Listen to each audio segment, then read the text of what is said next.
편지가 닿지 않는 곳. 2편. 35년 전 그날. 지난 이야기.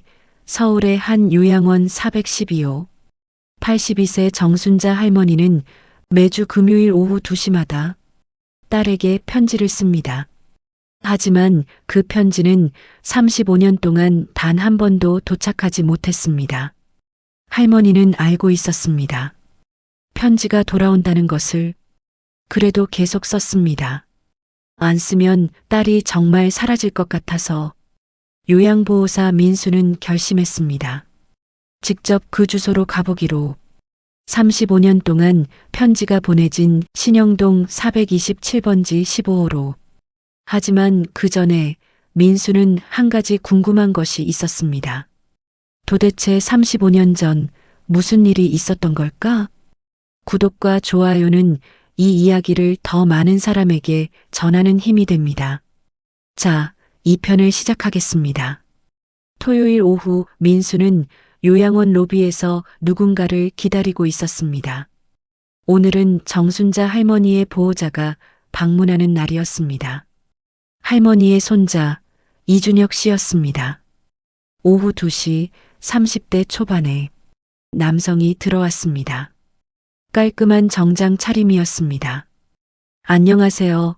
저는 할머니를 담당하는 김민수입니다. 아, 안녕하세요.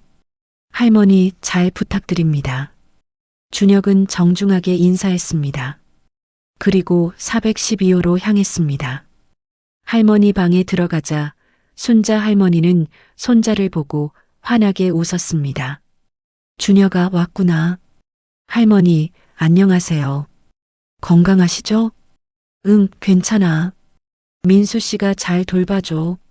준혁은 할머니 옆에 앉아 이런저런 이야기를 나눴습니다. 회사 일, 날씨, 건강. 하지만 민수는 알아챘습니다. 준혁은 책상 위에 편지지와 펜을 힐끗 보았지만 아무 말도 하지 않았습니다. 마치 보지 않은 것처럼. 1시간 후 준혁이 방을 나왔습니다. 민수는 복도에서 그를 기다렸습니다. 준혁 씨, 잠깐 여쭤봐도 될까요? 준혁은 멈춰섰습니다. 네, 뭔데요? 민수는 조심스럽게 말을 꺼냈습니다. 할머니께서 매주 금요일마다 편지를 쓰시는 거 아시죠? 준혁의 표정이 굳었습니다. 네, 알고 있습니다. 그 편지가 항상 돌아오는 거 아세요? 준혁은 한숨을 쉬었습니다. 알고 있습니다. 벌써 몇 년째죠? 민수는 더 깊이 물었습니다. 혹시 할머니 따님에 대해 알고 계신가요? 이지은 씨요. 준혁은 잠시 망설였습니다. 그리고 주위를 둘러보았습니다. 이야기 좀 할까요? 밖에서. 요양원 근처 조용한 카페. 준혁은 커피를 한 모금 마시고 천천히 말을 시작했습니다. 이지은. 그분은 제 고모예요. 제 아버지의 여동생이죠. 민수는 고개를 끄덕이며 들었습니다. 준혁은 계속 말했습니다. 고모는 35년 전에 집을 나가셨어요. 그리고 다시는 돌아오지 않으셨죠. 35년이요? 네. 제가 태어나기도 전 일이에요. 저는 고모를 만난 적도 없어요. 그럼 어떻게? 준혁은 한숨을 쉬었습니다. 우리 아버지가 돌아가시기 전에 말씀해 주셨어요. 그때 무슨 일이 있었는지. 민수는 숨을 죽이고 들었습니다. 준혁은 과거를 떠올리듯 천천히 말했습니다. 1988년 9월 23일. 그날이 마지막이었대요. 9월 23일 밤. 준혁의 이야기가 시작되었습니다. 그날 밤은 추석 다음 날이었어요. 온 가족이 모여서 차례를 지내고 다 같이 저녁을 먹었대요. 하지만 식사 중에 말다툼이 시작됐대요. 할머니와 고모 사이에. 민수는 조용히 들었습니다. 준혁은 계속했습니다. 고모는 그때 25살이었어요. 대학을 졸업했죠. 연극 영화과를 나왔대요. 그리고 꿈이 있었어요. 연극 배우가 되는 것. 하지만 할머니는 반대하셨대요.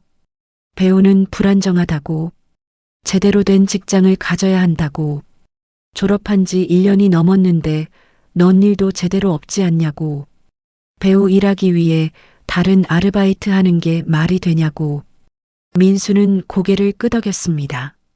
준혁은 말을 이었습니다. 그날 밤 식사 후에 두 분이 크게 싸우셨대요. 할머니가 고모한테 공무원 시험 원서를 내놓으셨대요. 하지만 고모는 거절했대요. 그리고 말했대요. 엄마는 제 인생을 왜 이렇게 막아요? 저는 무대에 서고 싶어요. 관객들 앞에서 연기하고 싶어요. 할머니는 화를 내셨대요. 꿈으로 밥 먹고 살 수 있니? 내가 나중에 후회할 거야. 고모도 목소리를 높였대요. 엄마가 제 인생을 망치는 거예요. 준혁은 잠시 말을 멈췄습니다. 커피를 한 모금 마셨습니다. 그리고 그날 밤 8시 고모는 집을 나가셨대요. 가방 하나만 들고 현관문 앞에서 마지막으로 한 말이 엄마 며칠만 생각할 시간 주세요. 준혁의 목소리가 잠겼습니다. 그게 마지막이었대요. 민수는 조심스럽게 물었습니다. 그 후로는요? 준혁은 고개를 저었습니다. 다음 날부터 할머니가 찾기 시작하셨대요. 고모 친구들한테 전화하고 아는 사람들 다 찾아다니고 일주일 후에는 경찰에 신고도 하셨대요. 하지만 성인 실종이라 적극적으로 찾아주지 않았대요. 한 달이 지나고 2달이 지나고 소식이 없었대요. 민수는 가슴이 먹먹했습니다. 준혁은 계속 말했습니다. 할머니는 고모가 마지막으로 있었던 곳을 알아냈대요. 신영동이요. 고모 친구 집이었대요. 거기서 며칠 지냈다가 나갔다고 하더래요. 그래서 할머니는 그 주소로 편지를 보내기 시작하셨대요. 처음에는 답장이 올 거라고 믿으셨대요. 고모가 화가 풀리면 연락이 올 거라고. 하지만 답장은 오지 않았어요. 편지는 계속 돌아왔어요. 준혁은 눈을 감았습니다. 그래도 할머니는 멈추지 않으셨대요. 매주 금요일마다 35년 동안 민수는 물었습니다.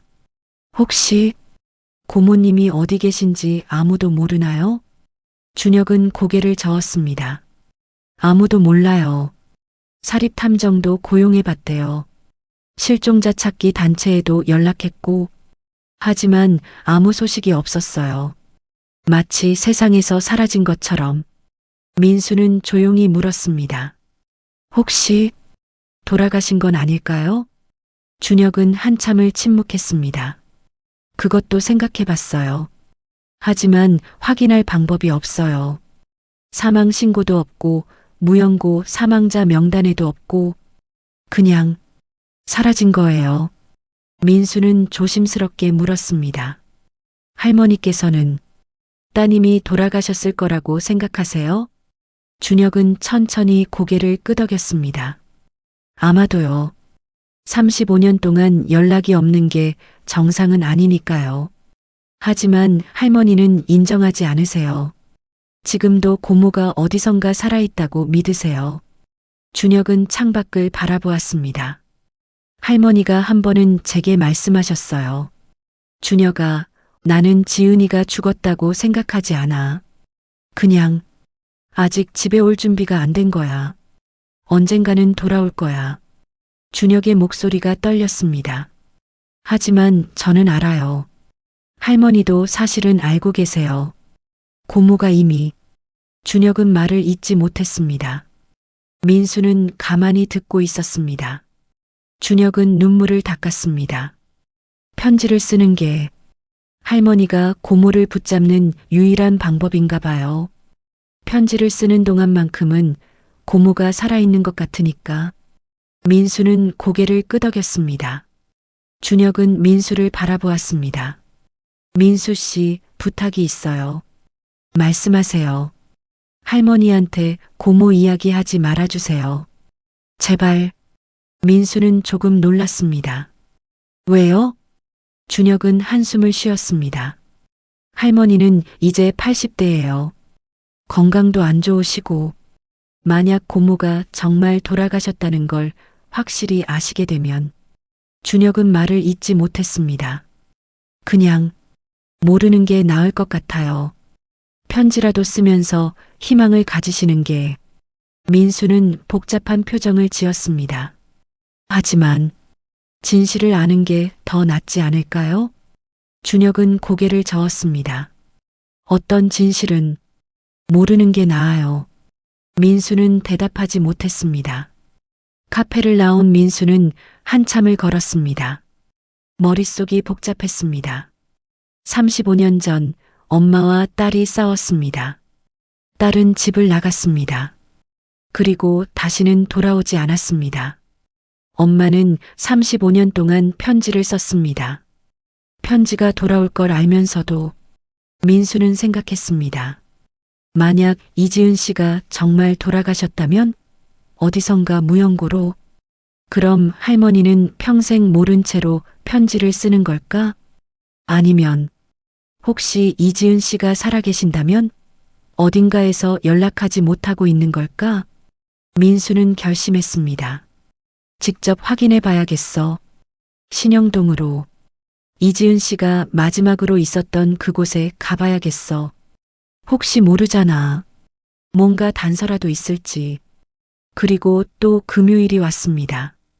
오후 2시 민수가 412호에 들어갔을 때 순자 할머니는 창가에 앉아 편지를 쓰고 있었습니다. 지은아, 잘 지내고 있지? 엄마는 오늘 날씨가 참 좋다는 생각을 했어. 가을이 왔구나. 내가 좋아하던 계절이지. 할머니의 목소리는 따뜻했습니다. 민수는 할머니를 바라보았습니다. 주름진 얼굴, 떨리는 손, 하지만 온화한 미소. 이 할머니는 35년 전 딸과 싸운 그날을 얼마나 후회하고 있을까? 만약 그때 화내지 않았다면, 만약 그때 딸의 꿈을 인정해줬다면, 지금쯤 딸과 함께 있을 수 있었을까? 민수는 가슴이 아팠습니다. 할머니는 편지를 다 쓰고 봉투에 넣었습니다. 그리고 민수에게 건넸습니다. 오늘도 부탁해, 민수야. 민수는 편지를 받으며 말했습니다. 할머니, 제가 이번 주말에 신영동에 갈 일이 있어요. 할머니가 민수를 보았습니다. 신영동? 네. 혹시 그쪽에 심부름 같은 거 필요하신 거 있으세요?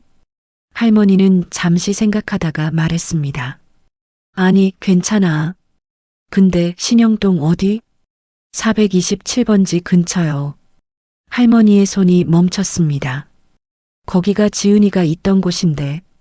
민수는 조심스럽게 물었습니다. 혹시 제가 가서 확인해 볼까요? 혹시 아직도 따님이 거기? 할머니는 고개를 저었습니다. 아니야. 지은이는 거기 없어. 진작에 이사 갔을 거야. 그래도 혹시...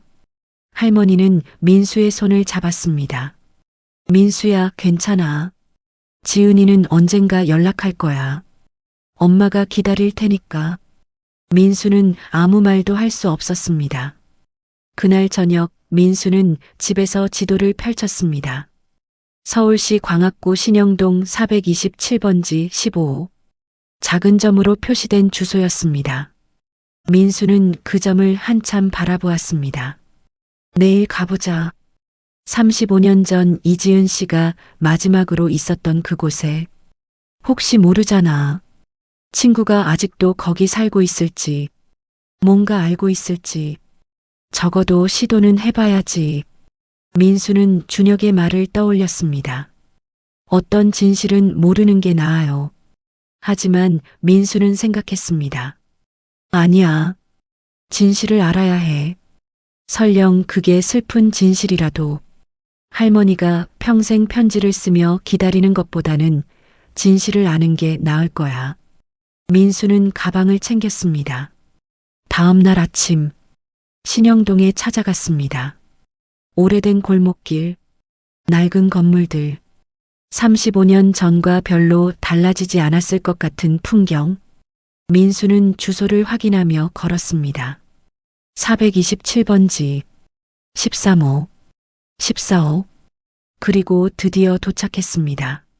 427번지 15호. 오래된 건물이었습니다. 민수는 현관 초인종을 눌렀습니다. 잠시 후 문이 열렸습니다. 누가 나올까? 35년 전 이지은 씨를 알던 사람일까?